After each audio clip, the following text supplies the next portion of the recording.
Observe the man consumed by his desires. He strains, he pleads, he fights with every fiber of his being for what he believes is his destiny.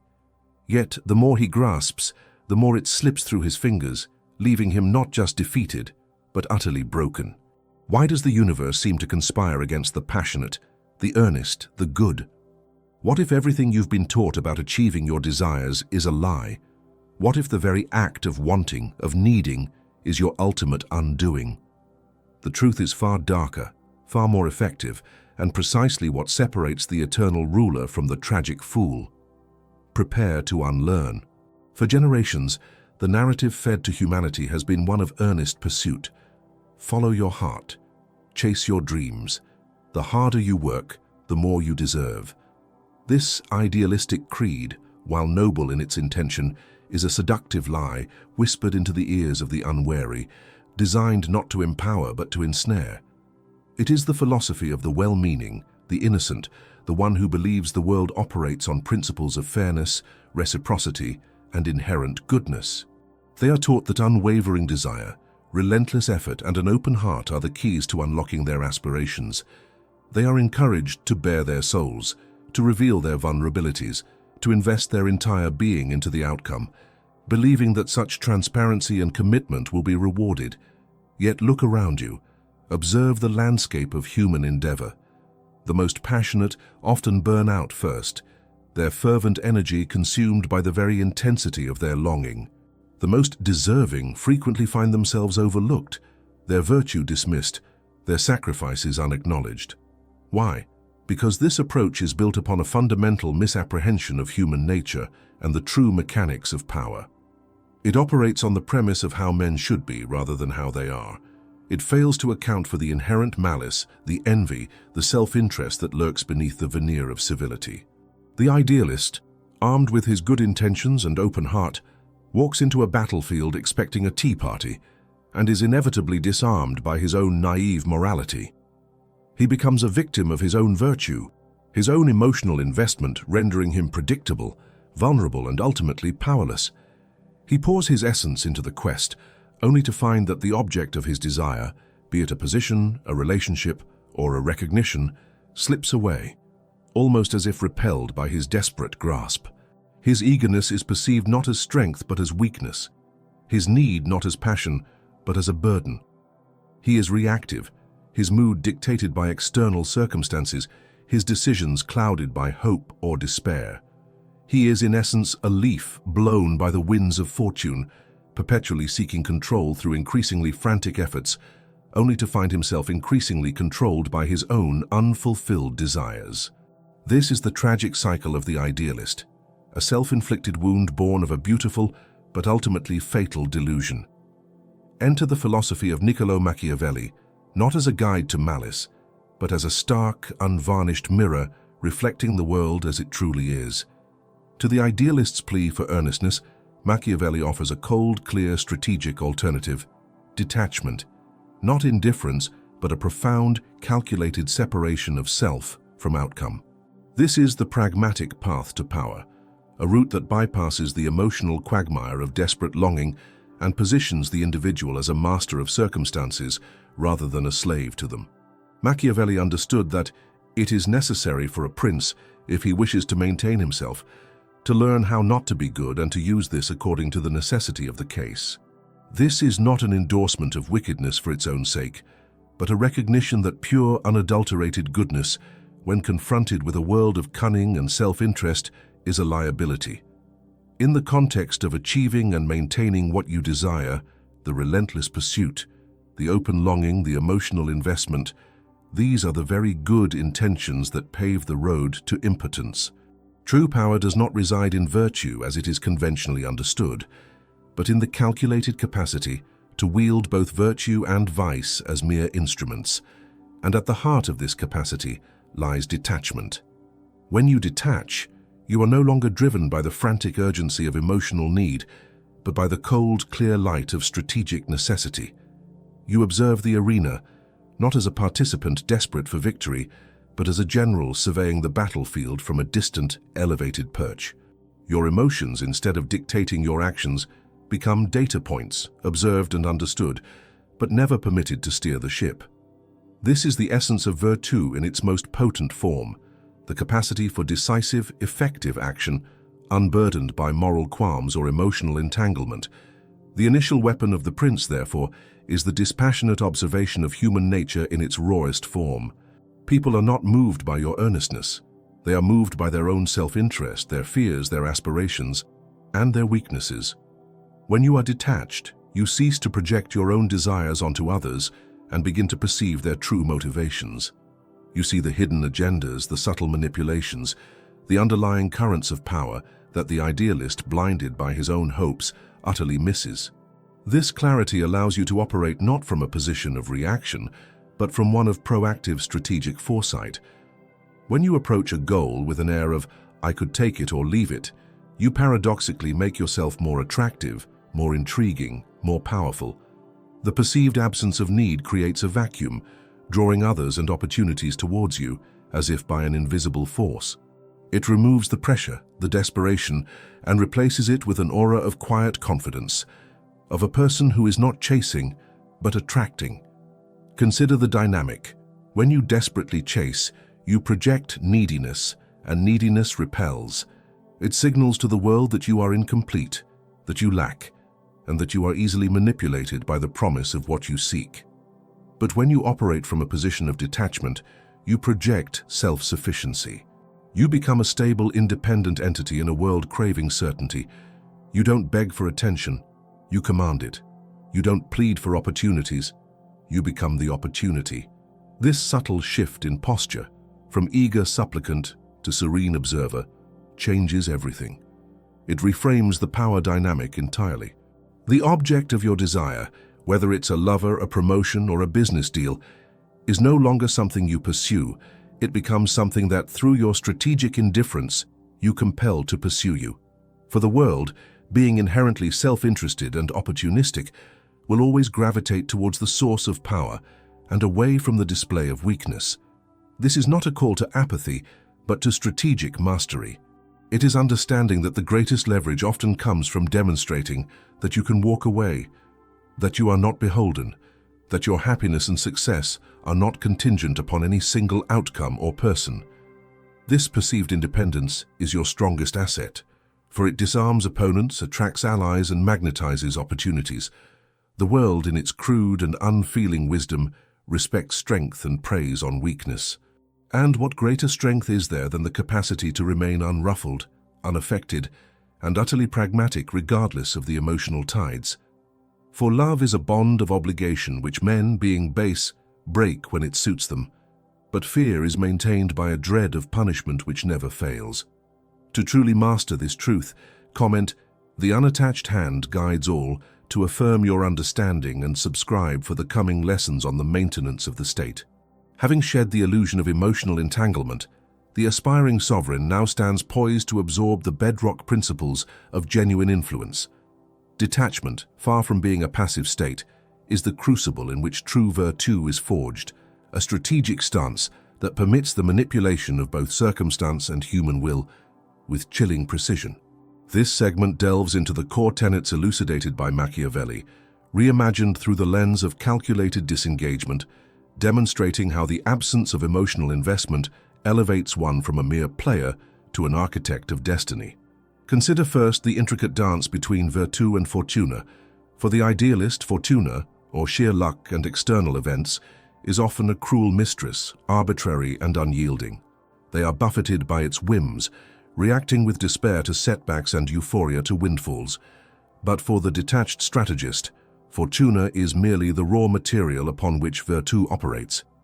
Virtù, in this context, is not just skill or courage, but the audacious and excellent strategic capacity to master and sculpt the contours of fate itself.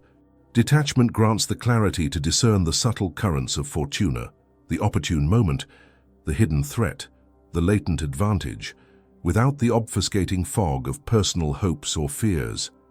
When not emotionally invested in a particular outcome, the mind remains agile, unfettered by the anxiety of potential loss or the intoxication of premature victory. Picture a seasoned gambler, not one enslaved by the thrill of the win or the agony of the loss, but one who plays the probabilities, understands the house, and knows precisely when to fold and when to double down. His decisions are analytical, not visceral. This is the essence of detached virtue.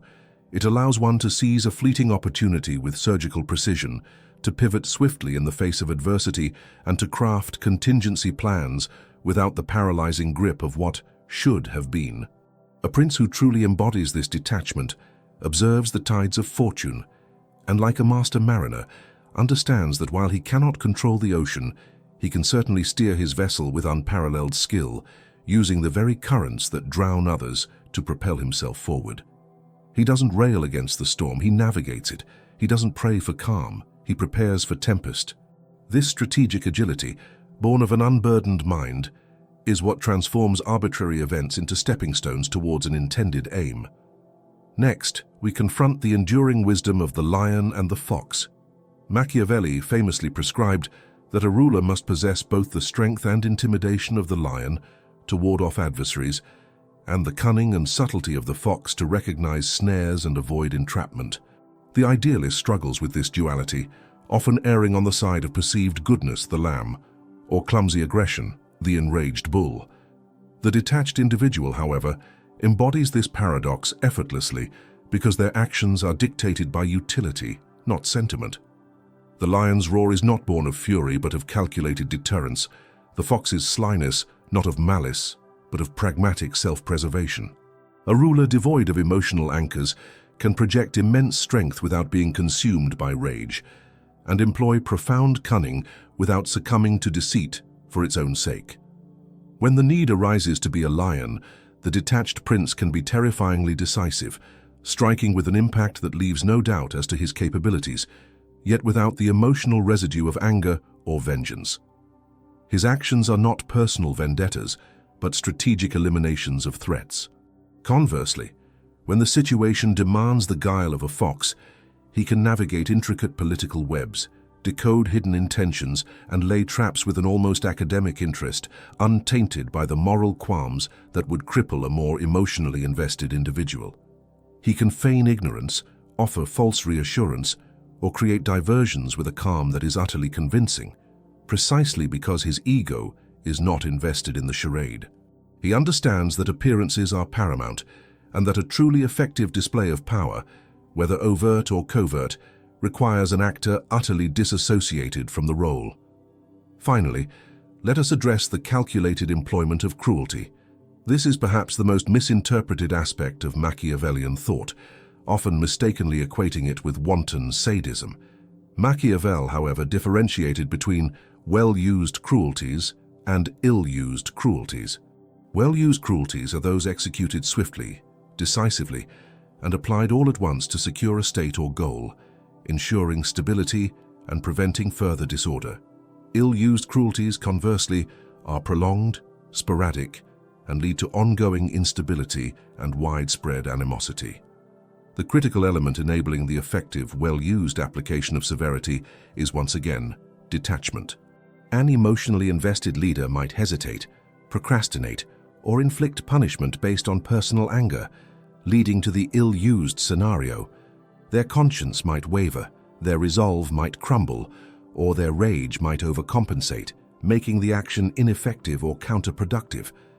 The detached strategist, however, views necessary acts of severity not as moral failings, but as surgical procedures.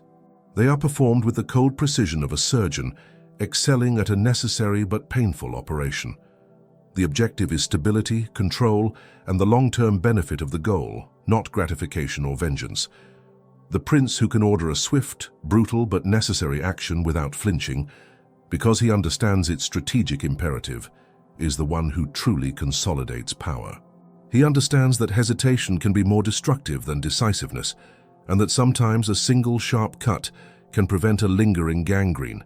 This ability to act without emotional burden allows for decisions that others might deem abhorrent, yet are, in the unforgiving realm of power, entirely necessary to achieve and maintain dominion. To illustrate, consider the modern corporate world. The CEO tasked with revitalizing a failing company must often make difficult, unpopular decisions: mass layoffs, divestment of beloved but unprofitable divisions, ruthless negotiation tactics. An emotionally attached CEO might delay, agonize, or try to soften the blow to the detriment of the company's survival, eventually leading to a complete collapse. A detached CEO, however, views the company as an entity to be preserved, not a family to be appeased. The decision to cut jobs, while painful, is made with a clear understanding of the financial and strategic necessity. The employees, though resentful, recognize the cold logic, the absence of personal malice, and are less likely to view it as arbitrary cruelty, but rather as an unavoidable, albeit harsh, reality. This detachment allows the swift implementation of painful yet ultimately salvific measures, preventing the slow, agonizing death that emotional wavering would ensure. The outcome, achieved through pragmatic, unemotional calculus, is the preservation of the larger entity, a testament to the superiority of the strategist who transcends personal sentiment. This is the profound lesson, that by cultivating an inner core of detachment, one transforms from a pawn of circumstance into a master of it. The prince who understands these pillars moves through the world not as one seeking affirmation or solace, but as one meticulously engineering his own ascent, his actions dictated by the cold calculus of what is effective, rather than the warm embrace of what feels good. It is in this strategic distance that the true levers of power are found, pulled by a hand that trembles not, and a mind that never blinks. Having mastered the external pillars of strategic action, the detached sovereign must now turn inwards, cultivating an internal landscape as barren of sentiment as it is rich in resolve. The theater of power, after all, is first staged within the mind of the protagonist. Before one can command armies or manipulate masses, one must conquer the most formidable foe, the self. This internal struggle is paramount, for it dictates the authenticity and efficacy of every subsequent external maneuver. The first and most critical victory is over the war within, the internal conflict between conventional morality and the cold demands of governance. The aspiring prince must cultivate a mindset that transcends the common emotional responses that bind ordinary individuals. This is not about becoming a monster, but about becoming an instrument, a vessel for the supreme purpose of acquiring and maintaining dominion. To make difficult decisions, one must distance oneself from the comforting illusions of what is right or fair in an ideal sense. Instead, the focus shifts entirely to what is expedient and effective. The greatest obstacle is often one's own lingering hesitation, the subtle whisper of a conscience forged in childhood, urging compliance with a code that simply does not apply in the brutal arena of power. The prince must learn to view moral qualms not as virtues, but as vulnerabilities, not as ethical guideposts, but as emotional shackles that impede necessary action. This is the profound psychological divorce required, separating one's personal feelings from one's strategic obligations. The first victory is won not on a battlefield, but in the quiet, merciless chambers of one's own judgment, where sentiment is purged and replaced by an unwavering commitment to the strategic imperative. This mental fortitude, a kind of calculated ruthlessness towards one's own emotional landscape, allows for a clarity of thought and decisiveness of action that those shackled by guilt or empathy can never achieve. It is the ability to gaze upon the grim necessity and execute it without a tremor in the hand or a doubt in the heart, because the objective is paramount and the self secondary. Once this internal dominion is established, the strategist turns to the external realm, the sophisticated art of manipulating public perception. This is where the profound utility of detachment truly shines, particularly in navigating Machiavelli's timeless dilemma. Whether it is better to be loved or feared. The common man, driven by his natural yearning for affection, almost invariably chooses to be loved. This is his folly. Machiavelli, with his characteristic pragmatism, asserted that it is much safer to be feared than loved if one cannot be both. The core logic is irrefutable. Love is a tenuous bond, easily severed by human fickleness and self-interest. Men, being inherently opportunistic, will betray those they love when it benefits them. Fear, however, is sustained by the perpetual dread of punishment, a motive far more reliable and constant in its efficacy. The objective is not to be hated, for hatred breeds resentment and rebellion, but to instill a respect so profound, a sense of awe so potent, that disobedience becomes utterly unthinkable. This is the domain of strategic fear, not brute terror. The detached prince understands that fear, correctly applied, is a far more stable foundation for authority. He does not seek adoration, which is fleeting and requires constant emotional maintenance, but rather an unshakable reverence that compels obedience. His actions are not designed to win hearts, but to discipline wills. When he punishes, it is not out of rage, but as a calculated deterrent. When he shows mercy, it is not from compassion, but to cultivate a specific, measured impression. Every public action, every pronouncement, every calculated silence is a thread woven into the tapestry of his formidable reputation. By consistently demonstrating that he is capable of decisive action, unburdened by emotional weakness, he forges an image of an inexorable force, a figure beyond the petty calculations of ordinary men. This aura of implacable authority is, in itself, a powerful form of control, reducing the likelihood of dissent and consolidating the foundations of his rule. The populace may not love him, but they respect his power. And that respect, born of a healthy apprehension, is far more valuable than 1,000 fleeting affections. This leads directly to the meticulous construction of the facade. How every public act must be a calculated performance designed to reinforce the desired reputation. Men in general judge more by the eyes than by the hands. Everyone sees what you appear to be. Few feel what you really are. The detached strategist comprehends that substance matters less than perception in the eyes of the masses.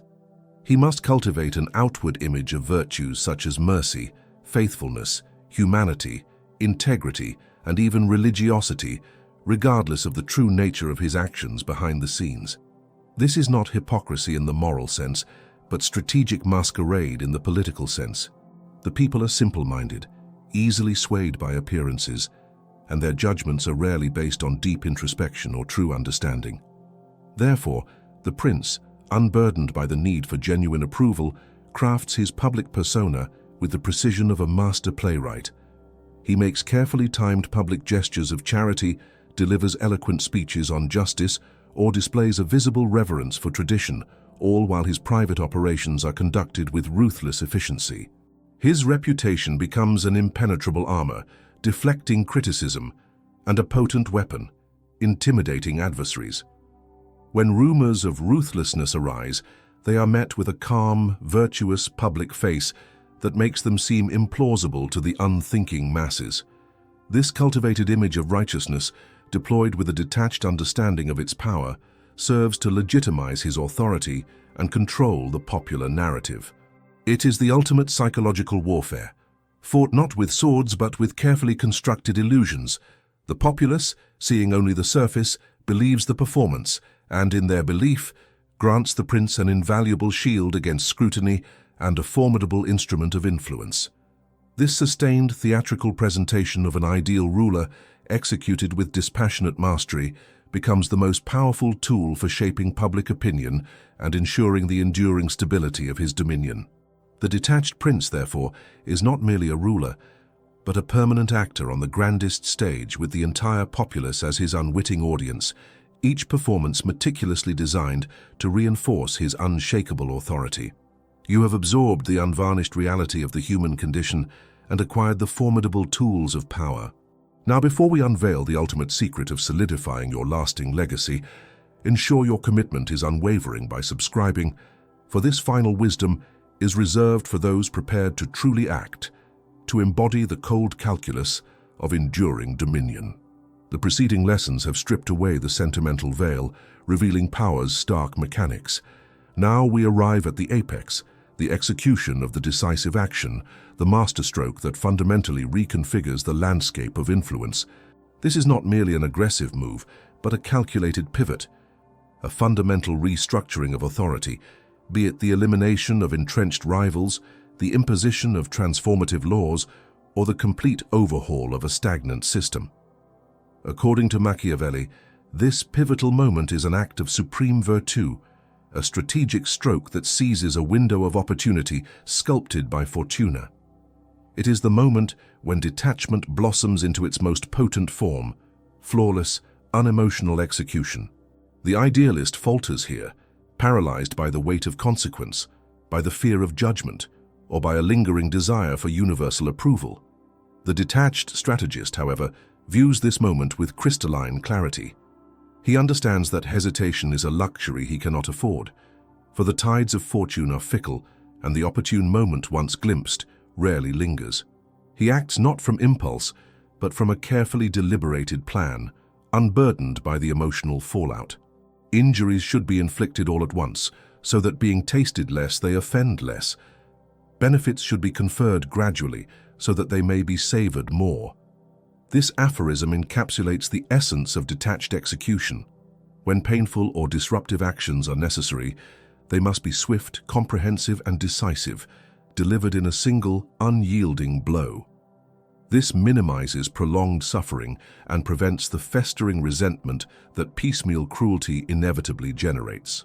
Conversely, any positive reforms or concessions are introduced incrementally, allowing their impact to be appreciated over time, fostering gradual goodwill rather than a fleeting burst of gratitude. Only a mind unclouded by emotional attachments can orchestrate such a precise psychological timing of actions. The detached leader does not savor the infliction of an injury, nor does he revel in the conferring of a benefit. He merely executes the strategy that most effectively secures his long-term objectives. The act itself becomes a demonstration of unshakable resolve, a testament to his capacity for an almost clinical ruthlessness when the circumstances demand it.